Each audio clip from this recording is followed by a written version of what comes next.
Francis pour son élection à la présidence de notre auguste Assemblée et rassurer l'ensemble des membres de son bureau du soutien de mon pays dans l'accomplissement de la noble mission leur confiée par notre institution.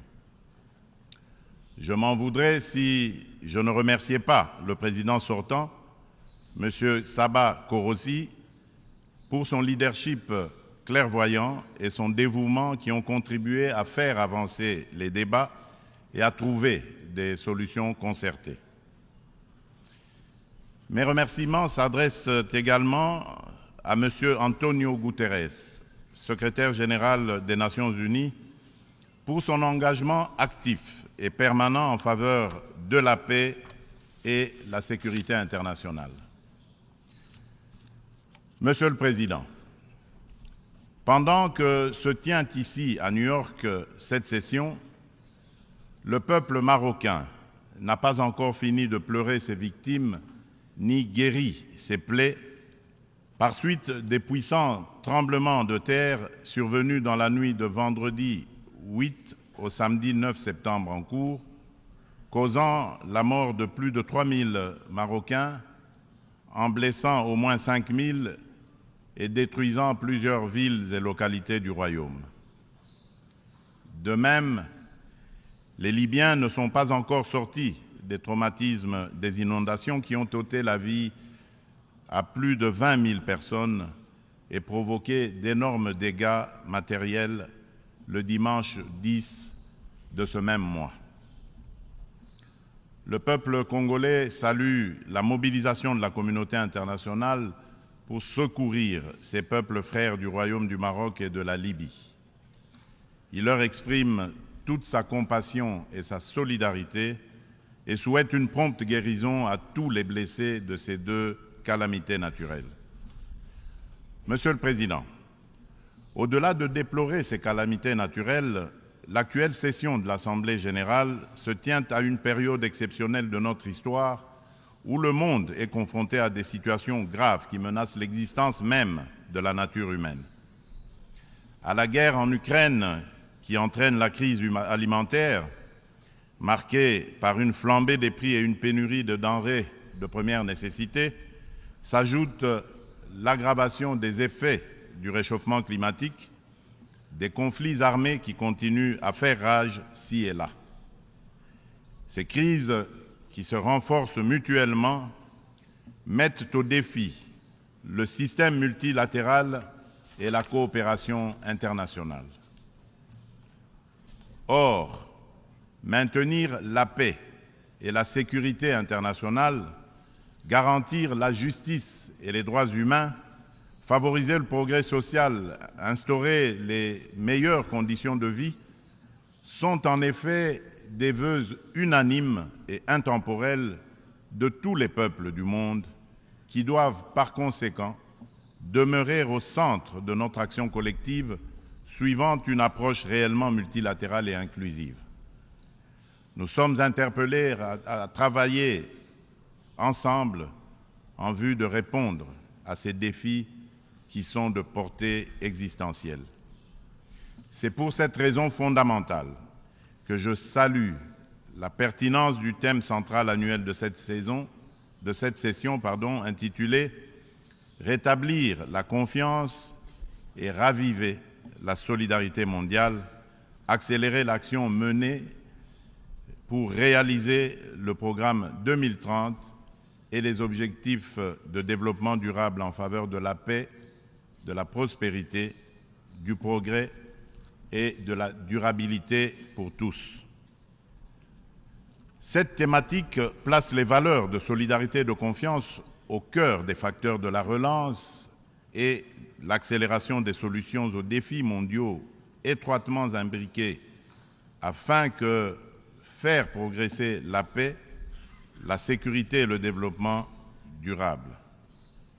Ces deux valeurs prennent tout leur sens dans le contexte de crise que nous vivons aujourd'hui. À ce sujet, il est essentiel de rappeler qu'à mi-chemin vers l'atteinte des ODD en 2023, sous l'effet conjugué des catastrophes climatiques, des conflits récurrents, de la récession économique et des effets persistants de la pandémie de Covid-19, les inégalités et la pauvreté se sont aggravées. La faim et la malnutrition sont en augmentation. Les besoins humanitaires et les déplacements de population atteignent des niveaux records. Et les catastrophes climatiques et environnementales plongent le monde dans un risque systémique et existentiel des plus graves. Pour venir à bout de ces fléaux qui sont des menaces réelles à la paix et à la sécurité internationale, ainsi qu'un obstacle majeur à la prospérité et au progrès des nations, il est évident que la mutualisation des énergies et une approche multilatérale dans la confiance réciproque et la solidarité sont des atouts majeurs et indispensables. Monsieur le Président, le maintien de la paix et de la sécurité internationale constitue le fondement et l'objectif primordial de la création de l'Organisation des Nations Unies. Ceci requiert plus de détermination et d'engagement de tous face à toute menace contre la paix et la sécurité dans le monde. Les peuples africains ne comprennent pas souvent l'attitude équivoque, la politique de 2 poids, 2 mesures, les ambiguïtés et atermoiements de notre organisation, plus particulièrement de son Conseil de sécurité, dans certaines crises politiques et sécuritaires qui sévissent en Afrique, parfois depuis plusieurs décennies. C'est le cas notamment de la crise oubliée du Sahara occidental qui déchire 2 pays frères, l'Algérie et le Royaume du Maroc, et dure depuis plusieurs décennies. C'est aussi le cas de celui du Mozambique, victime d'attaques terroristes meurtrières depuis environ une décennie dans la province de Cabo Delgado. C'est la situation en Afrique de l'Ouest, dans la région sahélo-saharienne, où les troupes des Nations Unies se retirent, laissant derrière elles le souvenir de l'inachevé, alors qu'elles incarnaient tous les espoirs de libération des peuples des pays concernés des griffes du djihadisme. La République du Soudan n'en fait pas exception. Elle s'enlise dans une guerre civile meurtrière, opposant depuis l'année dernière les militaires fidèles au président Abdel Fattah al-Burhan aux forces paramilitaires de soutien rapide qui sont sous le commandement du général Mohamed Hamdai Dagalo. Cette guerre a déjà causé beaucoup de morts et d'importants dégâts matériels. La communauté internationale est quasiment indifférente à la tragédie soudanaise. C'est ici le lieu d'aborder une question d'une importance capitale pour la République démocratique du Congo et pour la consolidation de la paix dans notre région. Il s'agit du retrait de la mission de l'Organisation des Nations Unies pour la stabilisation en République démocratique du Congo, la MONUSCO en sigle, de notre territoire. Après plus de 2 décennies de présence, il est temps pour notre pays de prendre pleinement son destin en main et de devenir le principal acteur de sa propre stabilité. Nous sommes reconnaissants envers la communauté internationale et les Nations Unies pour leur soutien et leur partenariat, mais nous sommes également conscients que le retrait progressif de la MONUSCO est une étape nécessaire pour consolider le progrès que nous avons déjà réalisé.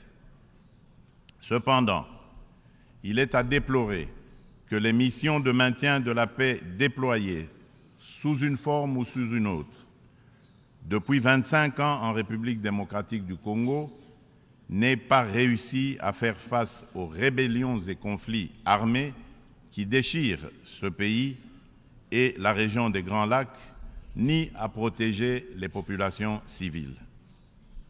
Aussi, le projet de retrait échelonné, responsable et durable de la MONUSCO annoncé depuis 2018 et dont le plan de transition a été adopté en 2021, devient-il anachronique au regard de l'évolution des contingences politiques, sécuritaires et sociales actuelles?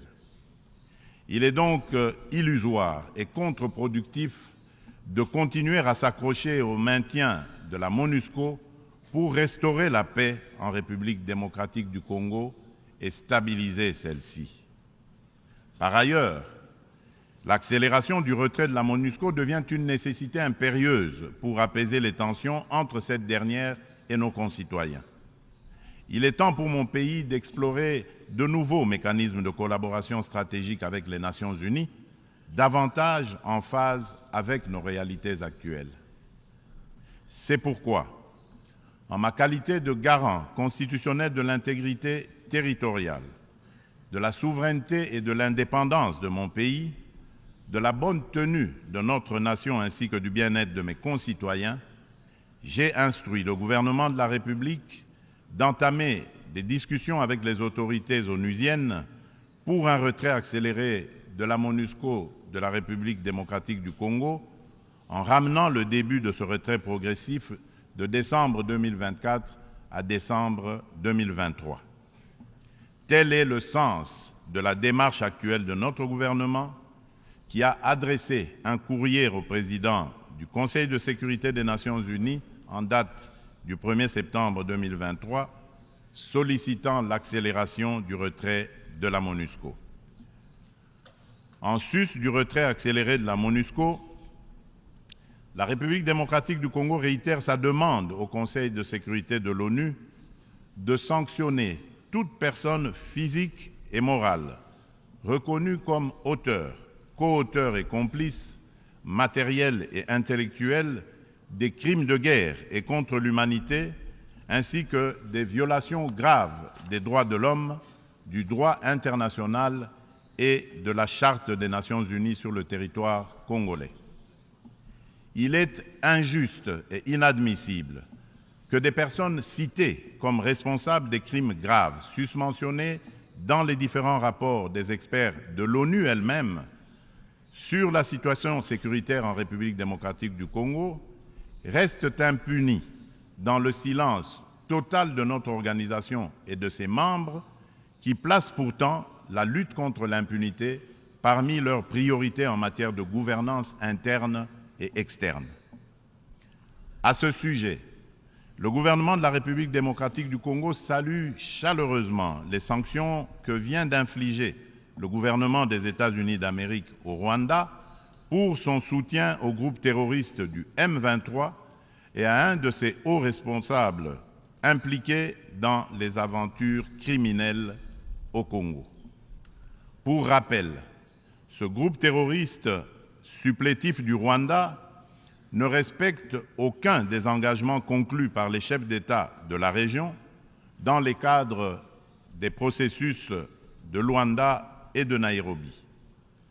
En effet, non seulement ils n'ont pas quitté les positions conquises, mais ils continuent à massacrer nos populations civiles et refusent le précantonnement et le cantonnement, exigeant un dialogue qui ne leur sera jamais accordé.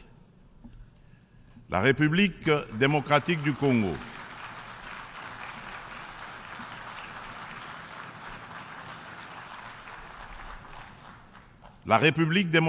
du Congo espère que les autres États suivront ce bon exemple montré par les États-Unis d'Amérique de soutien à la lutte commune contre l'impunité et au triomphe des idéaux de justice et de solidarité entre les peuples. Le gouvernement congolais attend de la prochaine réunion du Conseil de sécurité qu'il accorde une attention toute particulière à sa requête et qu'il soit constructif dans la gestion du processus délicat et laborieux de paix dans notre pays. Monsieur le Président, un autre défi qui préoccupe au plus haut point toutes les nations du monde est celui du réchauffement de notre planète. Point n'est encore besoin de rappeler que l'augmentation de la température depuis quelques décennies affecte la vie de toute l'humanité et nous préoccupe tous. Cependant, force est de relever qu'en dépit des proclamations de foi des pollueurs en faveur de l'arrêt de l'émission des gaz à effet de serre, de multitudes de forats organisés à travers le monde pour combattre ce fléau, dont les 27 COP, conférence des pays membres de la Convention de l'ONU pour la lutte contre les changements climatiques, et de multiples résolutions et recommandations adoptées à ces différentes instances, le réchauffement de la planète est loin de se maintenir à 1,5 degré Celsius. Bien au contraire, à la COP 27 tenue à Sharm el-Sheikh, en Égypte cette année, des inquiétudes se sont manifestées sur une tendance à la hausse de cette température. Ce constat peu rassurant appelle sans doute à la revisitation de nos approches et des politiques adoptées. Dans ce cadre, le sommet africain sur le climat qui vient de se tenir à Nairobi au Kenya, sous la direction conjointe de l'Union africaine et de la République du Kenya, du 4 au 7 septembre dernier, a été une initiative salutaire et très opportune qui traduit la détermination de l'Afrique à participer activement au traitement de cette question vitale et de compter désormais comme un poids lourd incontournable dans la solution du réchauffement planétaire et de l'économie du futur plus verte et responsable. Les Africains sont sortis du sommet avec un cahier de charges commun, contenu dans la déclaration de Nairobi et axé notamment sur la réforme de l'architecture du système financier international pour plus d'équité, la restructuration et l'allègement des dettes de leur pays, la transformation locale de leurs produits et la mise en place d'un régime de taxation de carbone incluant une taxe sur le commerce des combustibles fossiles, ainsi que sur le transport maritime et aérien. Ils ont rappelé également aux riches pollueurs un engagement pris en 2009, mais non encore honoré jusqu'à ce jour, de fournir 100 milliards de dollars américains en financement climatique. La République démocratique du Congo demande aux Nations unies et à l'ensemble de la communauté internationale de prêter une attention particulière aux revendications légitimes de l'Afrique. Dans ce cadre, mon pays appelle à la création d'un marché carbone équitable et des prix incitatifs tout en renforçant l'efficacité des financements climatiques. Il espère une opérationnalisation rapide de l'article 6 de l'accord de Paris et soutient l'idée des partenariats mutuellement bénéfiques entre l'État et les secteurs publics. C'est dans la même logique que la République démocratique du Congo réitère sa disponibilité de coopérer avec tout partenaire, public ou privé, pour mettre en valeur ces minerais stratégiques en vue de la transition écologique et a pris des engagements courageux, notamment ceux de consacrer 30% de la superficie de son territoire national à la préservation de la biodiversité et de déposer une contribution prévue déterminée comportant des mesures d'atténuation axées sur 4 secteurs prioritaires: l'agriculture, les forêts, l'énergie et les transferts de technologies, ainsi que des mesures d'adaptation. Monsieur le Président, le multilatéralisme et le respect d'un système mondial fondé sur des règles ont soutenu la paix, la sécurité, la santé et la prospérité dans de vastes parties du monde depuis 78 ans. Les Nations unies incarnent ces principes et restent un acteur indispensable pour faire face aux menaces existentielles contemporaines, qu'il s'agisse de la crise alimentaire actuelle, du changement climatique, du terrorisme, ainsi que des pandémies et de la prolifération nucléaire. Aucune de ces menaces mondiales critiques ne peut être résolu par des nations agissant seules, aussi puissantes soient-elles. Tout cela exige une coopération multilatérale.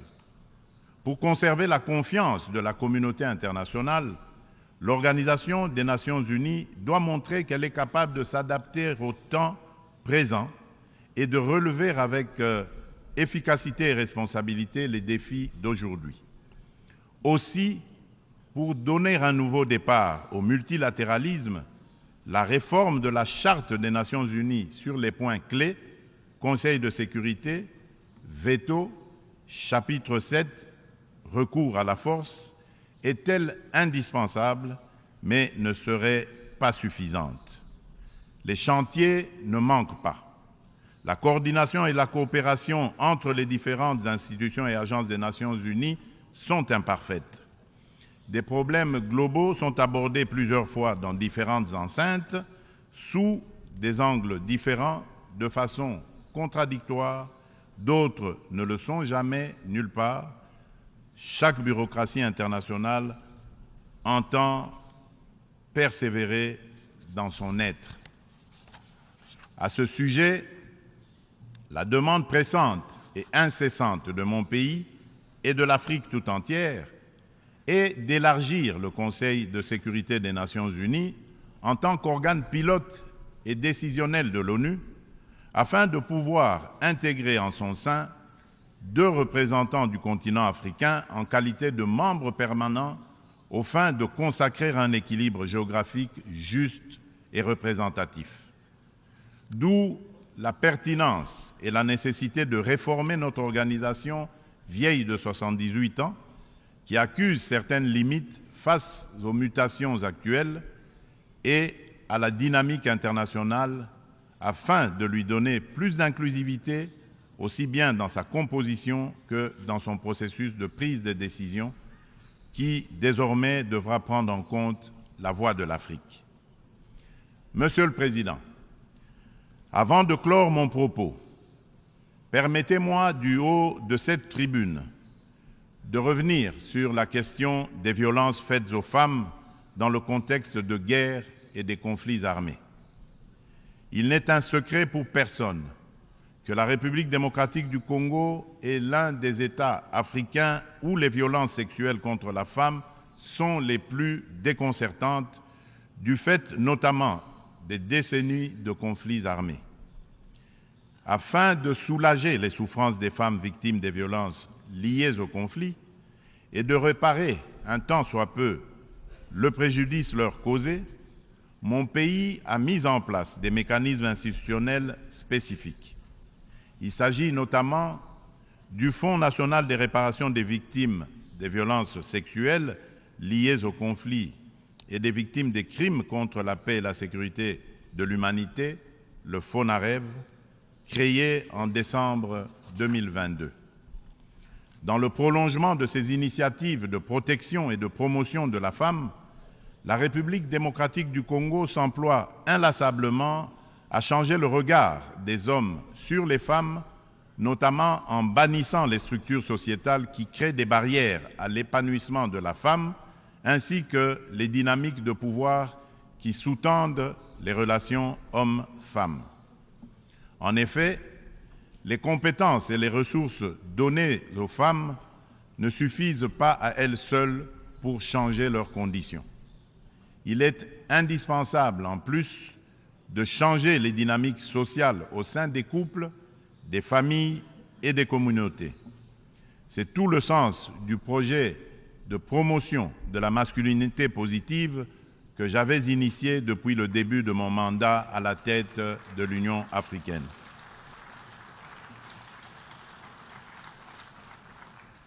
Monsieur le Président de l'Assemblée générale des Nations unies, Excellences, Mesdames et Messieurs les chefs d'État et de gouvernement, Monsieur le Secrétaire général des Nations unies, Mesdames et Messieurs les chefs de délégation, pour conclure, je voudrais confirmer une fois de plus qu'à la fin de cette année, des élections générales seront organisées en République démocratique du Congo dans les institutions à mandat électif jusqu'au niveau des communes.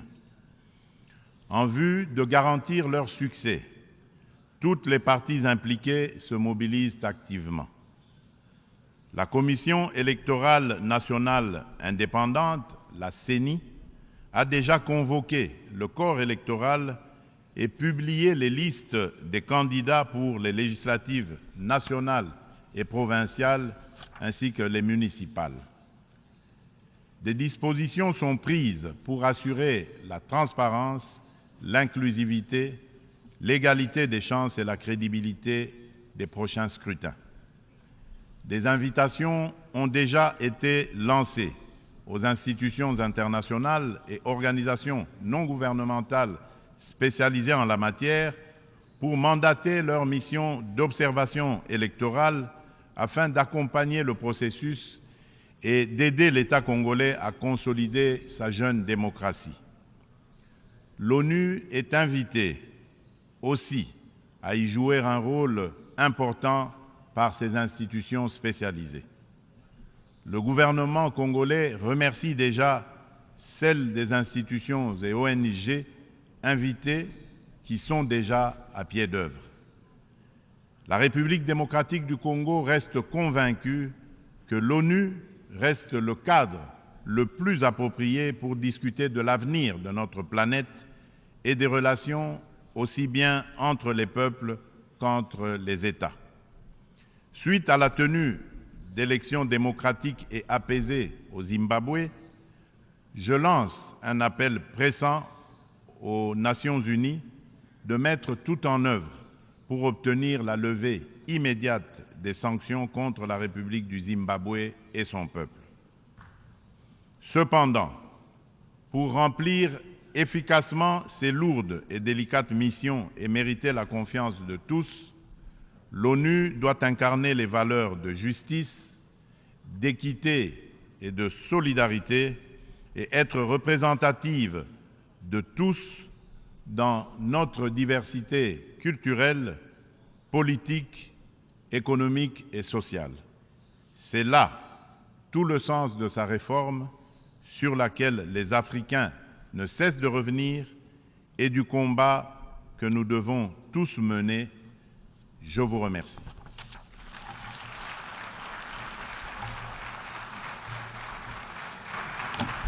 On behalf of the Assembly, I wish to thank the President of the Democratic Republic of the Congo for the statement just made and request protocol to escort His Excellency. The Assembly will hear an address by His Majesty King Mswati III, Head of State of the Kingdom of Eswatini. I request protocol to escort His Majesty.